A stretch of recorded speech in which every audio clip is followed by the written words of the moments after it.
Sa bahaging Kogyo, papuntang Boso-Boso, madilim, malamig, at parang may sariling buhay pag 10 oras ng gabi. At minsan, may mga nakikita kang hindi mo dapat makita. Ako nga pala si Johnson, at ito ang kwento ko. Gabi yun, 11:30 PM. Pagod ako galing trabaho. Nagmotor ako pa uwi, solo. Iniisip ko, mabilis lang dahil walang traffic. Pero paglampas ko ng Kogyo paakyat, biglang sumalubong ang makapal na pag. Yung tipong halos sinisip-sip yung ilaw ng motor ko, para bang nagmamaneho sa loob ng ulap. Tahimik yung kalsada, sobrang tahimik. Kahit makina ng motor, parang humihina yung tunog dahil sa kapal ng hangin. Tapos, habang umaandar ako, napansin ko yung pakiramdam na parang may nakasabay sa hangin. Hindi ko alam kung imagination ko lang, pero parang may gumagalaw sa gilid ng paningin ko. Hanggang sa nakita ko siya, mga 20 metro sa unahan. May babaeng nakaputi, nakatalikod, nakatayo sa mismong gilid ng highway. Hindi siya naglalakad, hindi siya nag-aalangan sa kalsada. Nakatingin lang siya sa kabilang bahagi kung saan sobrang dilim. Hindi ko agad binagalan, pero habang papalapit ako, nakita kong wala siyang anino. Kahit tinatamaan siya ng ilaw ng headlight ko, wala. Nilampasan ko siya, dahan-dahan pero naka-steady pa rin. Ayokong magpahalata na natatakot ako. Pero pagdaan ko sa mismong tapat niya, doon bumagsak lahat ng kaba sa dibdib ko. Nakaangat sa lupa yung paa niya. Hindi ko alam kung paano ko napansin pero klaro, nakalutang siya. Hindi malayo pero sapat para masabi kong hindi normal. Nang malagpasan ko siya ng 2 segundo, biglang may sobrang lamig na dumampi sa balat ko. Yung tipong parang may kamay na malamig, dumikit at tumawak saglit. At doon ko narinig, mahina, pabulong, nanginginig sa mismong likod ko, kahit naka-helmet ako. Johnson, huwag mo akong iwan. Sir Dave, as in, nanigas yung buong katawan ko. Paano niya alam yung pangalan ko? Doon ako napapitik sa throttle. Tinodo ko kahit halos wala akong makita sa pag. Nararamdaman ko na lang yung hangin sa gilid, yung ugong ng makina, yung kaba na parang sasabog. Pero habang tumatakbo yung motor ko, hindi ko matiis tumingin sa side mirror. At ayun siya, isang mahabang puting hugis. Hindi tumatakbo, hindi naglalakad. Lumulutang at sinusundan ako.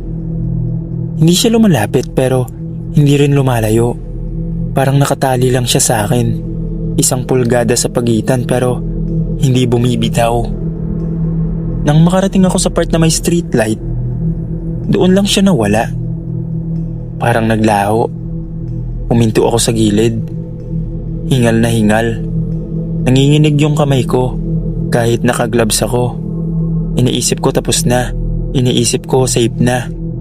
Pero pagtingin ko sa side mirror, sa likod ko, sa gitna ng fog, may 5 metro lang ang layo. Nakatayo ulit yung babae. Hindi gumagalaw. At ngayon, nakatingin na siya, diretso sa akin. Hindi ko makita ang mukha niya ng malinaw, pero ramdam ko agad yung presensyang hindi dapat naroon. Yung tipo na kahit hindi gumagalaw, alam mong nakatingin siya ng diretso sa'yo. Pilit kong ikinalma ang sarili ko. Gusto ko nang umandar ulit pero nanginginig pa yung kamay ko. Ang weird kasi, walang ingay ang paligid, walang hangin, walang ibang sasakyan, walang kahit ano. Parang ako lang at siya lang ang tao sa buong highway. Tumingin ako ulit sa side mirror. At doon ko unang napansin ang una niyang galaw. Umusad siya ng isang hakbang, pero hindi normal na hakbang. Lumulutang siya papalapit, pero hindi gumagalaw yung damit niya. Lalong lumamig yung loob ng helmet ko. Narinig ko yung sarili kong humihinga kahit nakasara ang visor. Pagpasok ng ilang segundo, umusad siya ulit. Mas mabilis, mas malapit. Doon ko sinubukang i-start ang motor. Pero habang pinipihit ko yung susi, bigla akong narinig sa likod ko, "Johnson, bakit mo ko iniwan?" Para akong sinampal ng sobrang lamig. Halos tumilapon ako sa takot. Napastart ko rin yung motor at agad akong umarangkada. Pero pagtingin ko sa side mirror habang tumatakbo yung motor, nasa likod ko pa rin siya at hindi na siya lumulutang ng dahan-dahan. Ngayon, parang nasa tabi na mismo ng motor. Nakasabay sa bilis kahit sobrang bilis ko na. Naririnig ko pa yung boses niyang paulit-ulit pero pabulong. "Huwag kang tumakbo, Johnson. Huwag mo akong iwan ulit." Umabot ako sa parte ng kalsada na may mahabang kurbada. Kinuha ko ng mabilis. Halos lumis yung gulong. Pero pag straight ko, nawala siya. Wala sa gilid, wala sa likod. Uminto ulit ako sa gilid dahil nanginginig yung buong katawan ko. Gusto kong umiyak sa sobrang takot at pagod. Nakahawak ako sa motor. Pilit ko inaayos yung paghinga ko. Tapos, sumilip ako sa side mirror. Isang huling beses. At doon ko nakita ang huling bagay na hindi ko makakalimutan habang buhay. Sa likod ko, sa loob ng fog, may nakita akong mukha sa side mirror. Maputla, may dugo ang mata at nakangiti at doon siya bumulong ulit. "Hindi ka pa tapos sa akin, Johnson." Pero pinatakbo ko na ang motor pa uwi nang hindi na lumilingon. Hindi na ako uminto. Pagdating ko sa bahay, halos maiyak ako. Pero ramdam ko, may nakasunod hanggang pinto. Hindi ko lang nakita. Kinabukasan, hindi ako lumabas. Hindi ako nakapagtrabaho. Hindi ako makatulog. Pag pumipikit ako, naririnig ko yung boses. Yung paghinga. Yung pagbulong ng "Johnson."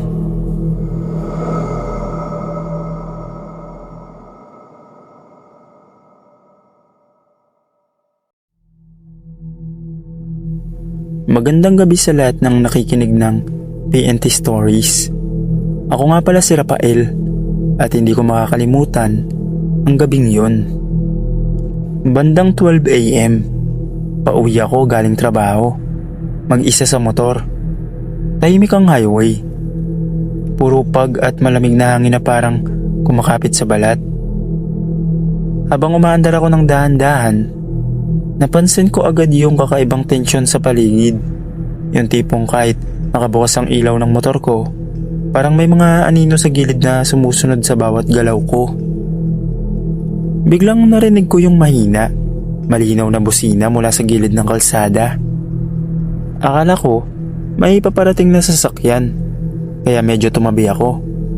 Pero walang dumaan. Walang ilaw, walang motor, walang jeep. Wala. Nilampasan ko yon. Pilit pinakalma ang sarili. Ilang segundo lang, narinig ko ulit. Ngayon, malakas at matinis. Parang busina na tumunog sa mismong likod ng motor ko. Halos nag-freeze ako sa sobrang gulat. Tumigil ako sa gilid at pinikit ang mata. Pilit iniisip kung gising ako o panaginip lang. Nang nagmulat ako, nakita ko ang silweta ng isang jeep.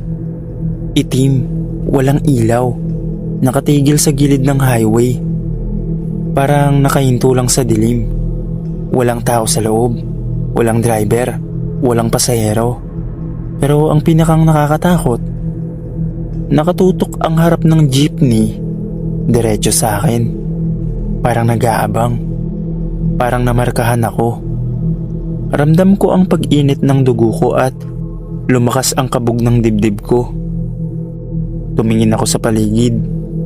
Katahimikan, malamig na hangin. Wala talagang tao. Pero narinig ko pa rin ang tunog ng makina. Parang umiikot sa kalsada. Yung uri ng tunog na maririnig mo sa loob ng katawan. Gusto ko nang iwasan, kaya sinubukan kong lumiko sa gilid. Pero parang may invisible force na humihila sa akin papunta sa jeepney. Hindi ko maipaliwanag pero ramdam mo sa balat mo. Parang bawat galaw mo, sinusundan. Bawat tibok ng puso mo, alam nila. Lumapit ako ng konti at doon naramdaman ko yung unang lamig na hindi normal. Hindi lang malamig, parang may malamig na kamay na umawak sa balikat ko. Marahan pero matindi. Parang sinisigurado nilang hindi ako makakawala. At saka ako narinig yung mahina, parang pabulong, halatang nagmumula sa loob ng jeepney. Rafael, dito ka na lang. Nanigas ako, halos mawala ng malay. Ramdam ko yung kakaibang pressure sa dibdib ko. Yung pakiramdam na kahit tumakbo ako, hindi ako makakatakas. Hindi ko maintindihan kung paano nila alam ang pangalan ko. Malinaw ang boses. Pagkatapos ng pagbulong, kinabahan ako ng sobra. Pinilit kong umandar. Tinodo ko ang throttle ng motor kahit halos wala akong makita sa kapal ng pag. Pero kahit tumatakbo ako ng halos lampas 60, naririnig ko pa rin ang tunog ng jeepney. Malakas, sumusunod, parang umaaligid sa paligid ko. Sinusundan ang bawat galaw ko. Tumingin ako sa side mirror. Naandoon siya, ang jeepney. Itim, walang ilaw pero wala ring tao. At parang dumudulas sa kalsada. Sinusundan ang bawat liko ng motor ko. Habang tumatakbo ako, biglang may naramdaman akong malakas na hangin sa gilid. Halatang nagmumula sa loob ng jeepney. Ang pakiramdam parang may nakasakay na malamig na anino. Nakahawak sa balikat ko. Hindi ko maiwasang sumigaw sa takot. Pero wala akong lakas para tumigil o bumaba dahil sa takot. Sa isang madilim na kurbada, naramdaman kong bumangga sa hangin ang motor ko. Parang may humarang sa daan. Tumigil ako sa gilid, nanginginig. Pero kahit huminto ako, naririnig ko pa rin ang tunog ng makina. Parang nagbubulungan sa dilim. Hindi ko alam kung panaginip ito o totoo. Ramdam ko ang presensya. Malakas. Sinusubukang hilahin ako papunta sa jeepney. Tumingin ako sa gilid ng pag. Madilim, walang tao. Pero sa side mirror, naandun ulit siya. Mas malapit na, nakatingin sa akin. Tapos, meron ng mga anino, sobrang dami. At ramdam kong nakatingin silang lahat sa akin. Sumakay ulit ako sa motor. Pinatakbo ko ulit. At biglang nawala ang jeep. Wala na sa likod.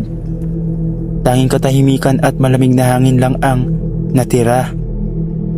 Nang makalayo ako, huminto ako sa gilid. Huminga ng malalim. Nanginginig pa rin yung tuhod at kamay ko. Hindi ako nakatulog buong gabi. Kahit nasa bahay, naririnig ko pa rin ang mahina at malakas na busina na parang bumabalik sa tenga ko. Yung presensya ng jeepney, hindi ko pa rin makakalimutan. Minsan, kapag nakatingin ako sa side mirror ng sasakyan, parang nakikita ko ulit yung jeepney. Hanggang ngayon, tuwing dumadaan ako sa Kogyo at Boso-Boso, Nararamdaman ko yung lamig sa hangin at yung presensya sa gilid ng highway. At tuwing nakakarinig ako ng busina sa gitna ng katahimikan, hindi ko maiwasang kabahan at maalala yung gabing yun.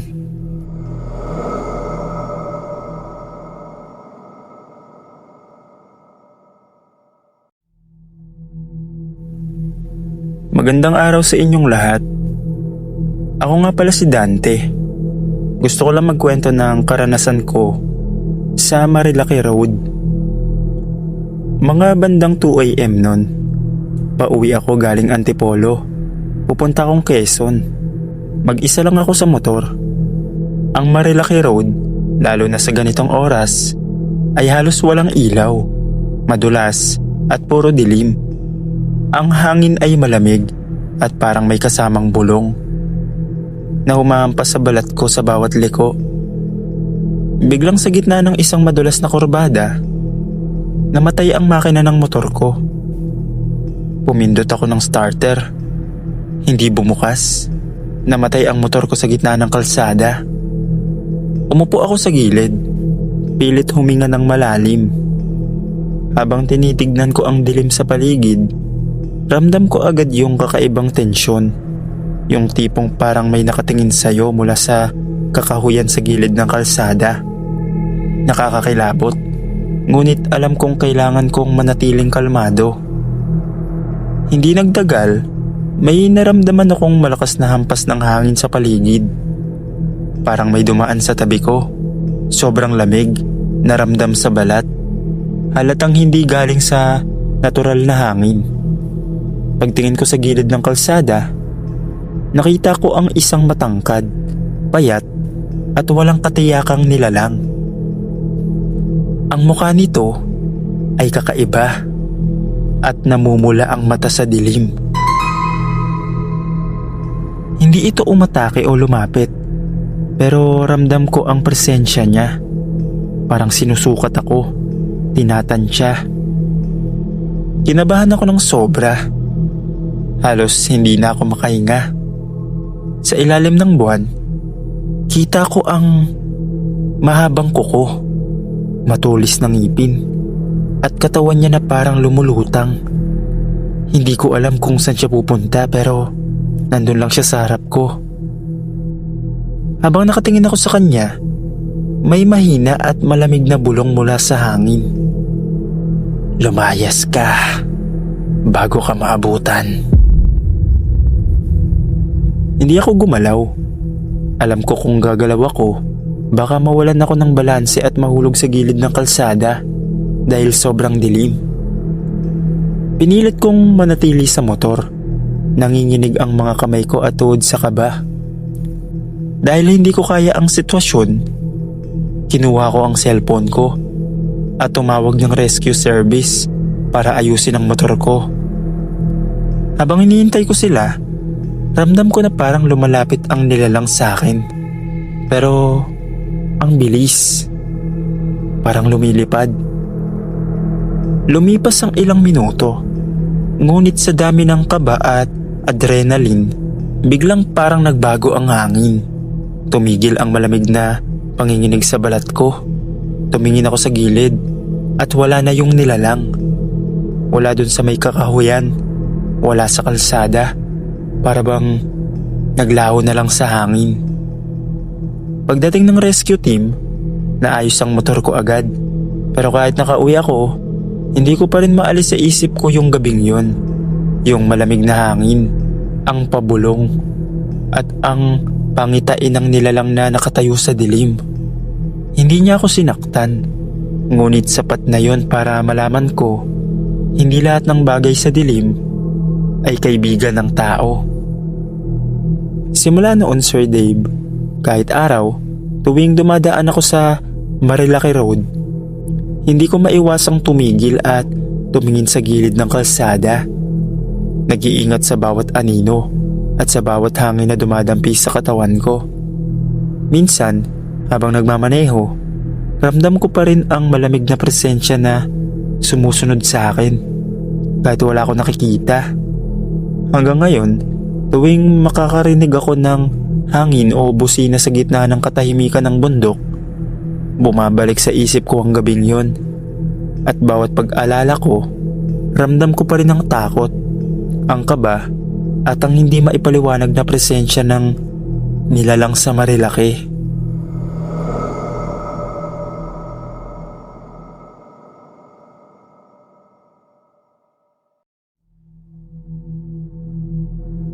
Magandang araw, Sir Dave.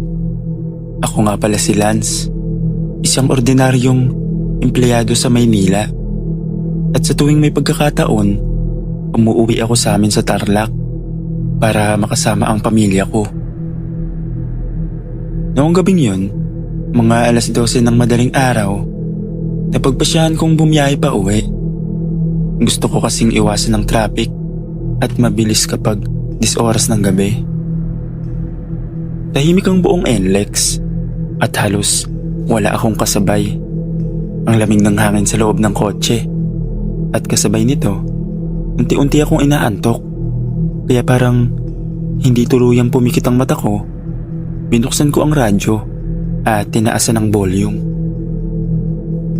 Habang diretso lang ang takbo ko, bigla kong napansin ang 2 malalakas na headlight mula sa likuran. Sobrang liwanag, halos nakakasilaw sa side mirror. Akala ko may nagmamadali lang na kotse, kaya bahagya akong tumabi para makapag-overtake siya. Pero ilang minuto ang lumipas, hindi siya lumalapit. Kahit anong bilis ng andar ko, andun lang siya, nakabuntot sa parehong distansya. Hindi rin siya bumabagal, parang nakapako lang siya sa likod ko. Maya-maya, bigla na lang siyang bumilis at lumapit sa gilid ko. Doon ko nakita ng mas malinaw, isang itim na sedan.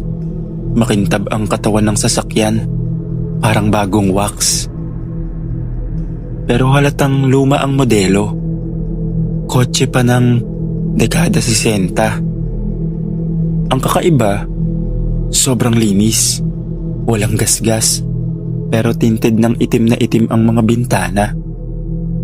Napakagatlabi ako at sinubukang silipin kung sino ang nagmamaneho. Pagtingin ko, doon ako kinilabutan. Kasi walang tao sa loob. Wala akong makita.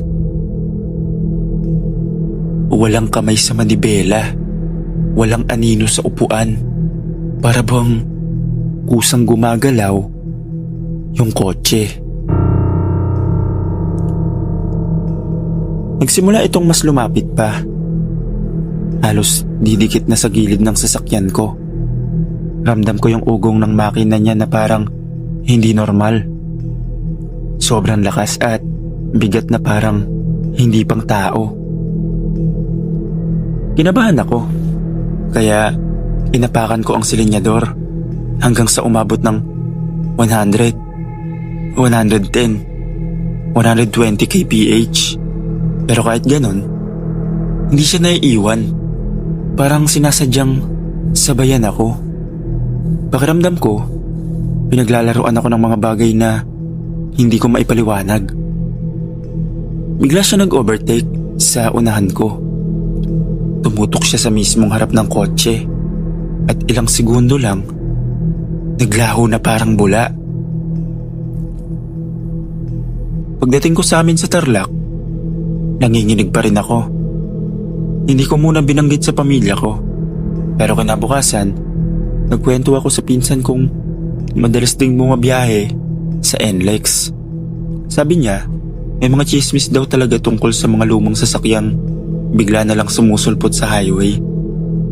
Mga kotse raw na matagal nang nadisgrasya at hindi na nakalabas mula roon. Kaya tuwing umuwi ako sa Tarlac, kapag may nakabuntot na headlight sa likuran ko, lalo na sa kalagitnaan ng gabi, lagi akong kinakabahan. Kasi baka hindi na simpleng sasakyan lang yon.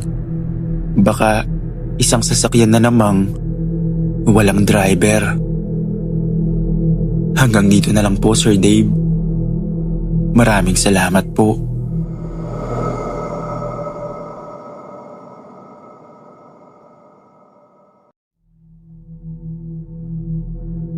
Ako si Ramil, 27 anyos, taga Caloocan City. Matagal ko nang gustong kalimutan ang gabing yon.